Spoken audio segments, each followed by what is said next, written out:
Alexander Rodnyansky. He is the presidential advisor to Vladimir Zelensky and an assistant professor at the University of Cambridge. Professor, thank you so much for being with us on the program once again. Now, how's the government assessing this latest attack? Is it being seen as a new phase in the war in Ukraine, given its intensity and location? Yes, absolutely. Well, it's an intensification of the attacks. It's obviously an escalation, but it was to be expected to some extent because the Russian regime doesn't have much of an answer for our successful counteroffensives that we've been launching in the south and in the east of the country. So now they're desperate and they're looking for means to seek revenge essentially for that, and also for what they see as our attempt to destroy the Crimean bridge, which, by the way, isn't clear who actually did that.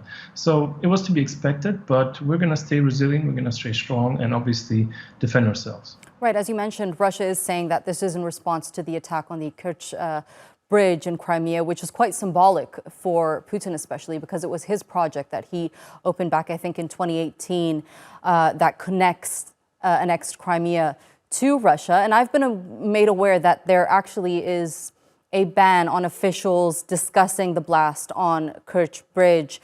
But there are reports of senior Ukrainian officials hinting that Ukraine was behind that attack. Did Ukraine's intelligence service orchestrate that attack? Well, look, we're not going to confirm or refute that. We don't know who did this. We can only say that this is clearly a result of Putin's war of aggression, his illegal, heinous war of aggression against Ukraine, the Ukrainian people.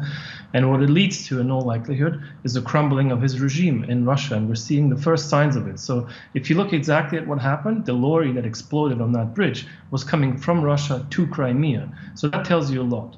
And in all likelihood, it could have been some Russian groups that are trying to destabilize the regime from within. So how should we expect Ukraine to now retaliate to this attack that we've seen happen in Kiev and in other parts of Ukraine? We did get reports of an explosion that was reported in Russia's Belgorod region close to the border with Ukraine. Is that attack part of Ukraine's response?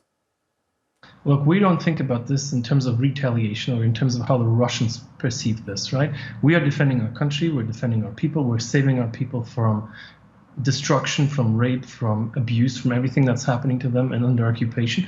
And that's what we're going to be continuing doing, essentially, freeing and liberating our territories that are now under occupation. So it's not about, a tit for tat or some sort of response to what the Russians did. They're ruthless. We know what they're capable of. We know their methods. They don't care about the civilian population, as you can see by the strikes that they've conducted today. There were two targets. One was our energy infrastructure, our utilities, to make sure that we can't heat our buildings, that we don't have electricity. And the other part was just indiscriminate bombings of playgrounds, civilian objects, and so on. So they don't care about the people. We're going to be protecting our people, and that's what we're going to continue doing. Right, and Ukraine has been quite successful in its counteroffensive recently, advancing in and around those annexed provinces. If the battlefield is indeed extended to the capital of Ukraine, into Kiev, would that be a setback for the counteroffensive? Well, look, let's not rush ahead and speculate on what's going to happen. So far, Russia is trying to mobilize more troops because it's lacking troops and it's lacking the morale. It's completely demoralized in terms of its army, and it's just racking up defeat after defeat. So it's hard to say, it's hard to contemplate any sort of success for them right now. We do see that they're obviously trying to move conscripts, newly recruited, mobilized individuals into Belarus, so that is potentially, an area of attack that could be moved towards Kiev, but it's too soon to say. And listen, we're well prepared. We know exactly how they would proceed. We already defeated them once over here around Kiev, and now they're not going to have the same quality of troops anymore. They're going to have much worse quality of troops if they decide to move in. So we're going to be able to defend ourselves effectively.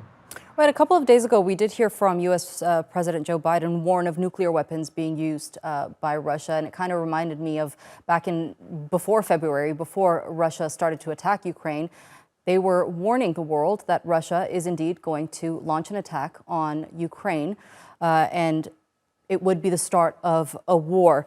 Surely the intelligence services in Ukraine are following that possibility closely. Oh, absolutely. I mean, we're well aware of what they might do. We're well aware of the fact that they have weapons of mass destruction. We've seen them actually use chemical weapons in Syria. And we know that they have tactical nuclear weapons that haven't been used so far in history of mankind, but could be applied if they really decide to. Look, I mean, Russia, if it's increasingly cornered, if the Russian leader is increasingly cornered, he could become reckless and essentially, decide to do the impossible. But he should also be aware, and I'm sure he is aware of the fact that if he decides to do the impossible or the seemingly impossible, then that is the end of Russia as we know it. I mean, no doubt. The world is not just going to sit back and watch how they use tactical nukes in the middle of Europe in the 21st century. They're going to face a devastating, crushing response. And they know that very well. And so I wouldn't over-exaggerate the risks right now, but it is a risk.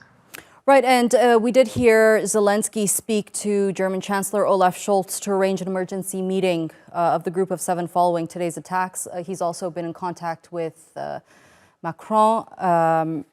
What issues can we expect Zelensky to speak with the Group of Seven, and what kind of assistance, presumably military assistance, does Ukraine need at this moment in time? Yeah, so here I would stress a few things, and I'm sure that's exactly what the president is going to say. I mean, first of all, we've seen that Russia launched about 100 rockets today, 100 missiles, and half of them were shot down actually by our air defense systems. But that's still half. The other half, reached their targets. And so we need to make sure that we finally get the necessary air defense systems that we've been asking for so long. We've asked, NATO essentially to close the sky or help our Western allies in terms of closing the sky. We were denied that, but now hopefully the world can see what's happening. So that's number one. We need military assistance, more of it, and more quickly, because a lot of countries are still contemplating whether they should or they shouldn't. And the other part is we need to exert more pressure on Russia. That means sanctions pressure. That means sanctioning thousands of Russia's criminal elites that are directly responsible for what's going on. They're not victims of this, even though that they're trying to portray themselves as victims. They're taking a holiday in Italy and living life as usual. But they're actually responsible, complicit and responsible. They've been instrumental in creating this whole corrupt and heinous system that is governing Russia. So they need to be punished. That's thousands of people. And we need to make sure we increase the sanctions pressure across the other spectrums. So sectoral sanctions, energy sanctions, financial sanctions, etc. And finally, I'd say we need to think outside the box when it comes to making sure that we speed up the collapse of the present Russian regime, because remember, that's the only thing, the only solution to ending this war. For as long as this regime survives, there's not going to be any peace talks, there's not going to be any interest in any peace talks on the part of Russia. We need to make sure that Russia is focused on itself and not on its foreign policy objectives, whatever that may mean for them. We need to make sure that this regime crumbles, the sooner the better. All right, the presidential advisor to Volodymyr Zelensky, Alexander Rodnyansky, thank you so much for joining us here on the NewsHour.